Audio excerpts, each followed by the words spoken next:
Good morning, it's time to rise and shine. Good morning, I hope you're feeling fine. The sun is up across the hill, another day for us to feel cock-a-doodle-doo, cock-a-doodle-doo. So hi guys, welcome back to another podcast episode. I'm Abby Grace, and I'm just cleaning my glasses right now. You have to see. We're gonna do Gladness today, and then I'll make my own kind of conclusion videos about like not idolizing emotions, but also like not ignoring how you feel kind of thing. So yeah, that'll be my conclusion video, and after that, I will check on the poll.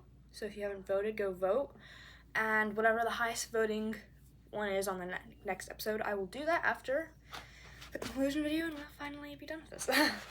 Which, I mean, at first I was like, I love this series, but now I've just been kind of wanting to just get into other things. Also, disclaimer, sorry if you can't hear me that well. Your volume might need to be turned up because my brother's using his mic for a YouTube video, so I can't use it. Yeah, so that's nice. Oh yeah, I was like, let's just jump in, but no, we can't just jump in. Favorite thing. What is my favorite thing? I have several favorite things, but I really got to hang out with my friends this week, and that was really fun. One of my friends is leaving, so that's really sad, but I was glad I got to see her before she left. And prayer request that my friend's trip goes well and that she has fun and that it'll feel quick to me so that I can see her again. And that school will be fun, that I won't dread it, because we'll have it in. School will start in like a few weeks, for us. And prayer request, verse of the day. I always forget one. I'm just gonna use the verse in here. I don't really know what the context is for this verse, but it's Jeremiah 31:13. It's the one in here. It says, "Then young women will dance and be glad, young men and old as well.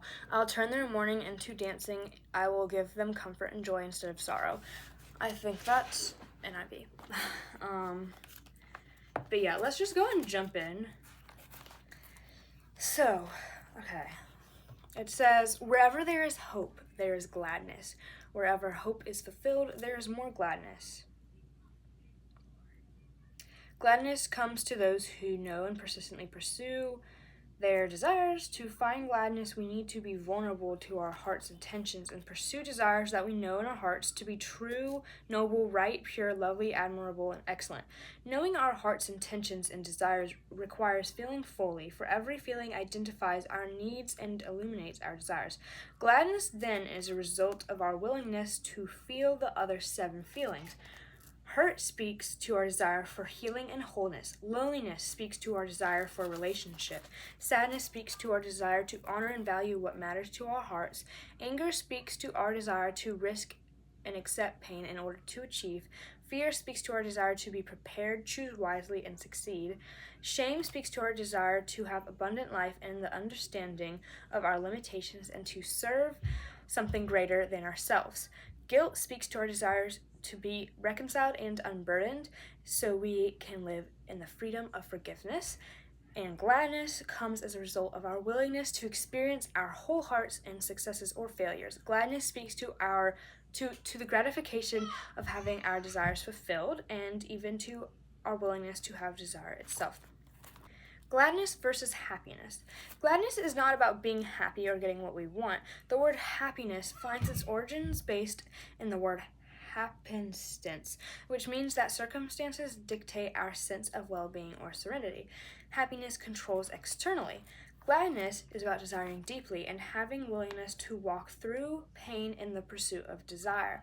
The outcome of the desire doesn't match as much as living in the heart openly and truthfully. You see, gladness is found in waiting for the fulfillment of desires and believing that fulfillment is possible. In risking desire, we are hoping for gladness to be fulfilled.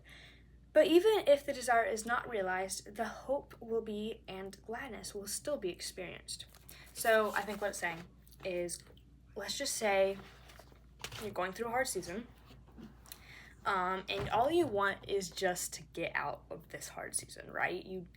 You're looking for a husband. You just want to find a husband. You're waiting for something to happen, for God to move. You just want God to move. Even if you're still in the hard, painful season, you can still have gladness and joy because you have hope for what is to come, because you know that God will help you through the hard season. But when God does move, when whatever you want does happen, when you finally get out of this hard season, you feel even more gladness because that hope that you had has been fulfilled. Does that make sense? That's just like one example of what I was trying to say. To hope is to live from our hearts, and in living out of our hearts, we find fulfillment. Pause right there.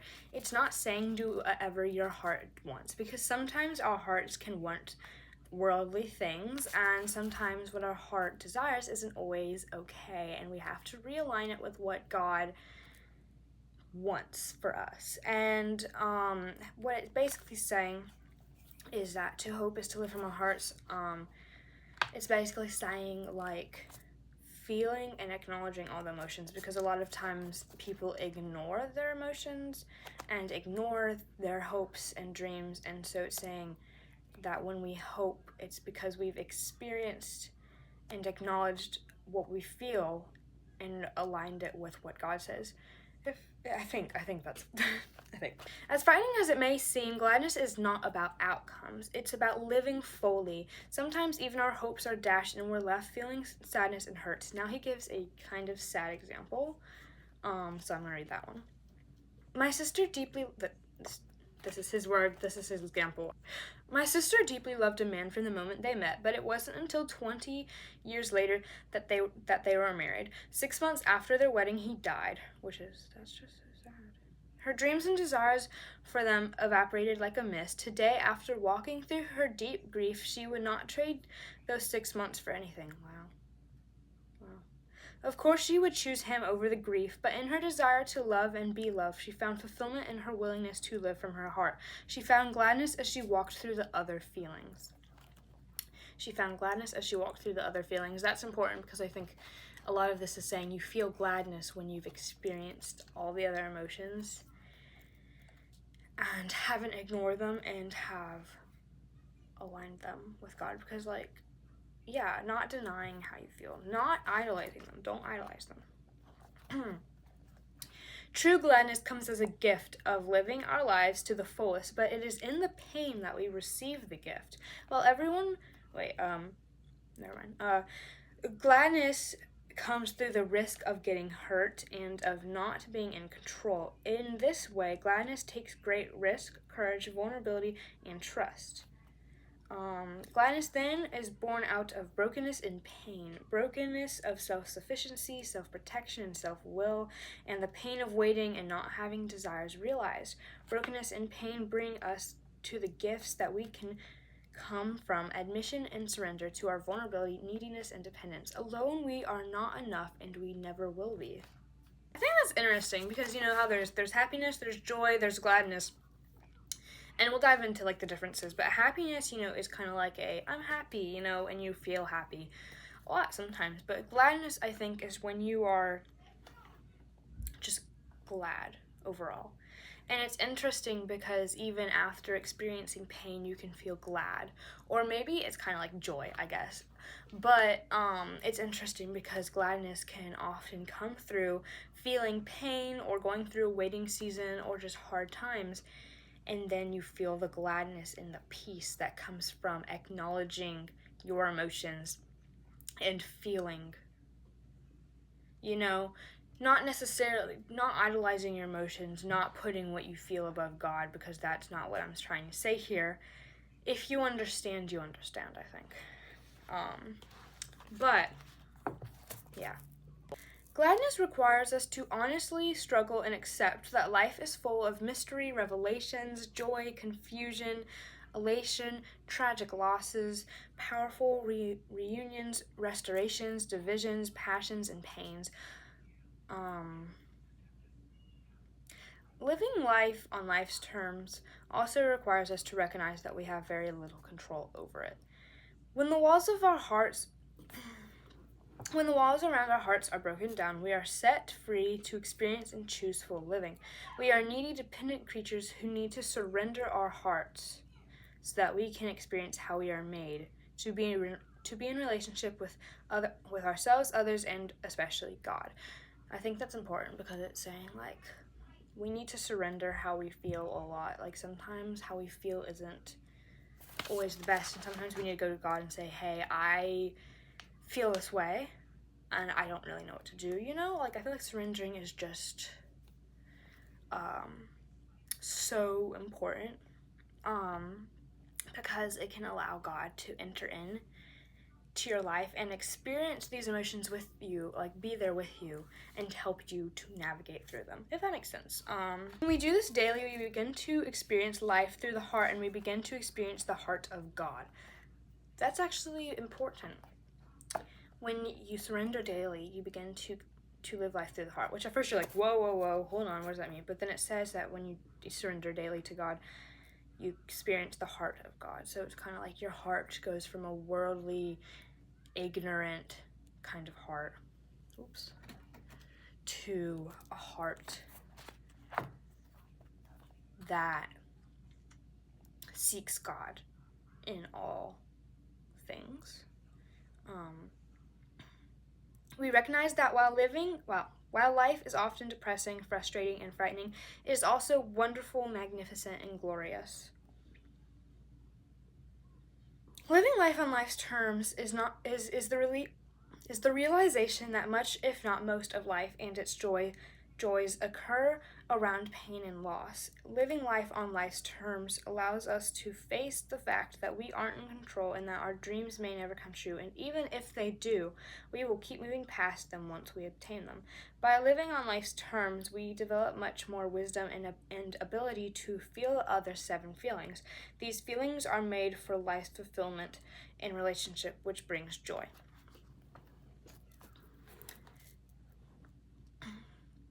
We are sorely mistaken and misguided if we use the gift of feelings as permission to be pessimistic, hopeless, doubtful, antagonistic, resentful, self-pitying, or unfulfilled. In this acceptance and understanding comes joy. But again, joy comes through the willingness to feel pain as we pursue living. We risk living with the potential of pain, or we give up a fulfilling life by committing our lives to survival through self-protection. He gives an example. When a father gives his daughter away in marriage, it is a painful experience. He has sadness about knowing that the relationship has changed again. She is grown up and is leaving. He fears whether she'll be okay as he lets go again. His heart hurts in knowing that he can't retrace steps and correct mistakes beyond saying, I'm sorry. Joy comes through his tears in knowing that her heart's desires are being realized, and he gets to be present to see it all take place. Because his heart is completely involved, his pain helps him appreciate the fullness of his life and increases his joy, and almost certainly increases his daughter's joy too. No one reaches the highest peaks of life unless she is willing to fall to the greatest depths. No one can experience deep, heartfelt joy unless he is able and willing to grieve to the core, even having hopes disappointed by not being fulfilled. Gladness, therefore, is only for the courageous because it requires risking emotional and spiritual pain in the midst of living lives, as we are made to live them fully in relationship. So now we move on to happiness, and this version of happiness is a little bit different than what you may think. Now, obviously, sometimes we do feel happy. And I think people use the word happy as a way of saying they feel joyful, glad, happy, wow. But this version of happy is a little bit different. I don't think it's talking about like actual like gladness and joy, like I was so happy to see that dog, obviously that, okay, let's just read. Because gladness is so risky, the moment that many of us begin to experience it, we want to hold it and use it as a prevention against pain. It feels so good that we wish to capture it, make it our own, and take control of it so that we can keep that experience instead of recognizing it as a gift of full living. Controlling gladness requires that we try to manufacture it in the effort to make ourselves happier. We turn this pure internal experience into an experience that is detached from our heart. So this happiness that it's talking about is kind of like a fake happiness. If that makes sense. We are trying to force our hearts into joy, much like demanding that a bride or groom be joyful in an arranged marriage. When we do this, we are usually running from the fear of dealing with the heart's pains. When we attempt to manufacture gladness, we are trying to snatch from the external world something that will make safe or satiate the internal life. The attempt to manufacture emotional and spiritual fulfillment is an attempt to avoid dealing truthfully with the heart. So really, this is more about manufactured gladness. Instead of listening to the heart and moving into relationship, we offer the heart a fix. The fix is meant to control the heart by numbing any feeling we wish to escape. By numbing the feelings, we also are shutting down our needs, desires, longings, and hope. Fixes are our attempts to stop our dependence on others and God for life's fulfillment. Happiness allows our hearts to be controlled by external circumstances. This happiness is like manufactured happiness, like fake happiness, like the happiness that's like trying to fix yourself to feel happy, but you don't actually feel happy. Does that make sense? It's like a fake happiness. I don't know if that makes sense. Move on to what is called sensuous pleasure. Not sure what that means, but I'm assuming it's going to be connected in that like manufactured happiness, trying to fix everything and feel happy even when you don't. Speaking of which, the happiness that I was just talking about, I would actually consider it more of like a manufactured happiness, so it's like fake. Because let's just say you feel sad and you're trying to fix yourself so that you can feel happy, so you kind of ignore your emotions. And I believe that's what we're talking about. So you kind of try to find a distraction from the pain that you can just feel happy. I think that's what it's talking about, if that makes any sense. Because I think what it's trying to say is you shouldn't ignore your emotions and try to make yourself happy, even when you aren't. Like, you can still have joy or like gladness. You know what I'm saying? Does that make sense? I don't know. Now, sensuous pleasure. When the heart is numbed, gladness can be experienced in a sensuous way. I don't know what that means. Sensuous pleasure is indeed real pleasure, but it is a very temporary substance for how much the heart can offer us if we have courage. What I just told y'all about happiness relates a lot to what he's starting to say about sensuous pleasure. I don't really know what it is, but I think what it is like you're trying to find a distraction to make yourself feel happy. So I think that's kind of what the opposite form of gladness is like a fake happiness, a fake gladness. It's like this, you're trying to fix yourself so that you can feel happy even when you don't, by ignoring and escaping from your emotions. Does that make sense? So that's kind of what it's talking about in this. We legitimately need to hear our emotional and spiritual hungers that the heart voices through feelings, but we need to answer those hungers with legitimate means. Counterfeit fulfillment temporarily satisfies, but it misses the truth about us as spiritual beings. For example, how many times have you been to an event that you've really anticipated and looked forward to? It's going to be great. It's going to feel so good to go to this event. You wait until then to live. Then when you finally get in the midst of the great situation, you recognize the lack of gladness or gratification. Satisfaction cannot sustain the heart because what it's saying here is you cannot find so often when we are trying to fix ourselves or feel gladness, like feel happy even when we don't. Like, sometimes when we feel the other emotions, we try to ignore them and find a distraction. It is saying that we try to go to a distraction to feel satisfied, to feel happy. Nothing can satisfy us except for Jesus, which is why every time we go to find a distraction to fix ourselves and to feel happy and ignore the pain and be okay, we go to try to find something to satisfy us and it doesn't, because it can't. So, continues on talking about how when we feel emotions, how sometimes we try to go distract ourselves so that we can feel satisfied and feel happy and feel okay and ignore our emotions. And it's talking about how this isn't, like, how this can be bad, and how, of course, resting is good, but how you need to acknowledge how you feel. You know what I'm saying? So it continues to talk about that. And then we're going to go into the gain of gladness. Gladness is a derivative of admitting and surrendering to the fact that we are powerless and that God is doing for us what we cannot do. I found that I'm not in charge. I can let go. I know that God is here and in control wherever I am. That feels good. That is fulfillment. That is gladness. When we talk about gladness, we are really talking about brokenness and the fulfillment that comes from brokenness. Ultimately, gladness comes as a distinctive characteristic of someone who has surrendered their heart to something or someone greater than himself. God. Surrender your heart to God. Ultimate fulfillment in life, gladness, is a matter of the heart, and at heart's deepest core, we are truly fulfilled by a consuming relationship with God. By facing that we are emotional and spiritual creatures created to live fully in relationship, we ourselves, others, and God. With ourselves, others, and also God. We also face that our greatest joy is in being who God made us to be. Our hearts are touched only if they are vulnerable to being fully seen and fully known. Through the breaking of the walls around your heart, which is painful, you find the gift of fulfillment. When you give your heart to real relationship, you discover the joys of true closeness, acceptance, dependency, trust, risk, giving, and love. You live.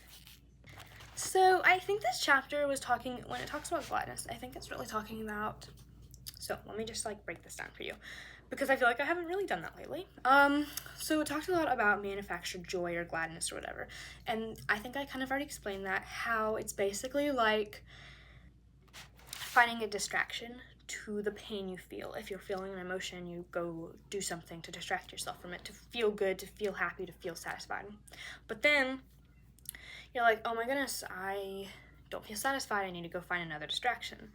And that often happens, and that's because we often are trying to ignore how we feel too much, and what we need to do when we feel the other 7 emotions, because in this book it's really talking about how gladness can come when you acknowledge the other 7 emotions. So when you feel other emotions, acknowledge them. Tell someone how you feel, someone you trust, definitely someone you trust. Surrender what you feel to God, ask Him to help you, let Him step in and help you through your emotions. And when you're talking about gladness, it's often, I feel like it's kind of, you think of joy, I think. And this gladness is different than happiness, because you can feel happy that you got a cup of coffee before school, you can feel happy about that. That's normal, there's nothing, that's normal. That's an emotion, and that's a good emotion. That's a good emotion. Yeah. But that part of emotion wasn't really talked about as much in this gladness chapter. I think it was more talking about the bad part about gladness and the good part about gladness. It wasn't talking about the other part of happiness, but happiness is good.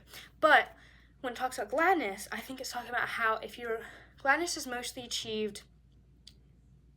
mainly experienced when you go through pain or go through something hard, because you typically experience the other emotions, and so you're forced to have to stop avoiding how you feel and go tell someone and be honest and be vulnerable. Gladness is experienced when you have this hope in Jesus, when you have this hope that is to come, or that does, and that is fulfilled, and you feel this gladness and joy. And that's how you can still sometimes feel joy or gladness even in a hard season, because you have this hope. But yeah, so does that make sense? So gladness typically is experienced when you stop ignoring your emotions and hang on to this hope, and just, yeah. But I will be having a conclusion video next week, so y'all know. It'll be about how not to idolize your emotions, but also how to not ignore your emotions. And it's just going to kind of be a wrap-up of all of this book. I might read a little bit of, I might read this page from the conclusion. But let's just go ahead and get into the personal reflection questions. Okay, question number 1. In what way do you try to attempt to manufacture gladness? How do you try to escape from the difficulty and pain of life?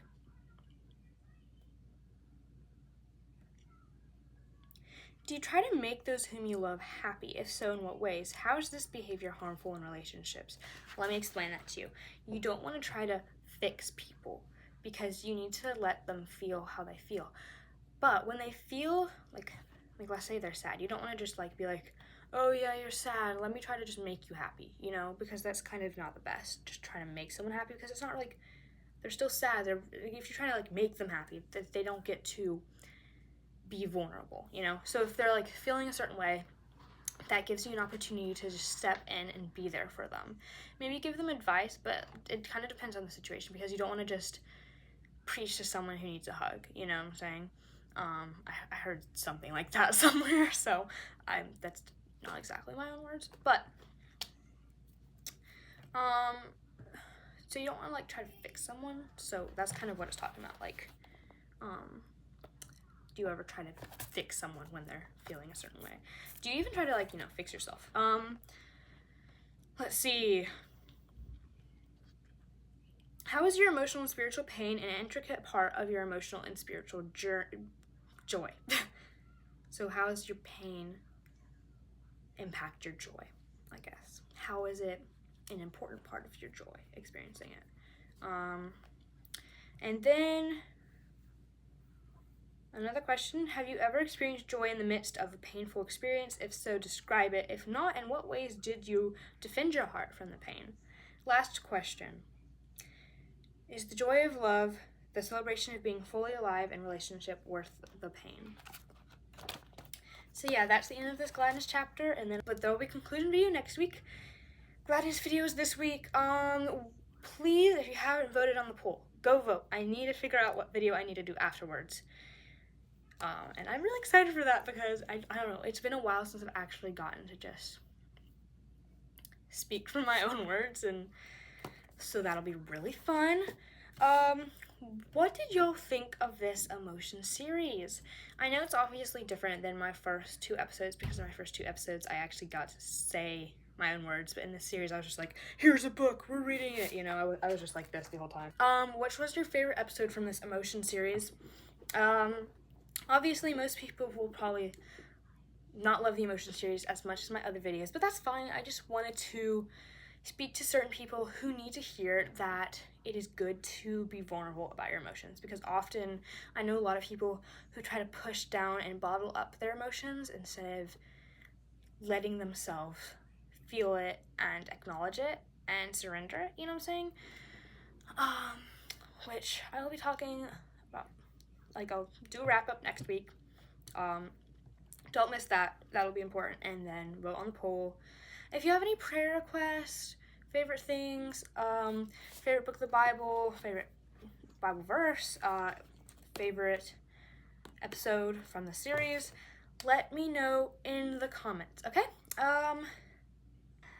And yeah, that's the end of this episode. I hope y'all have a great week. Bye!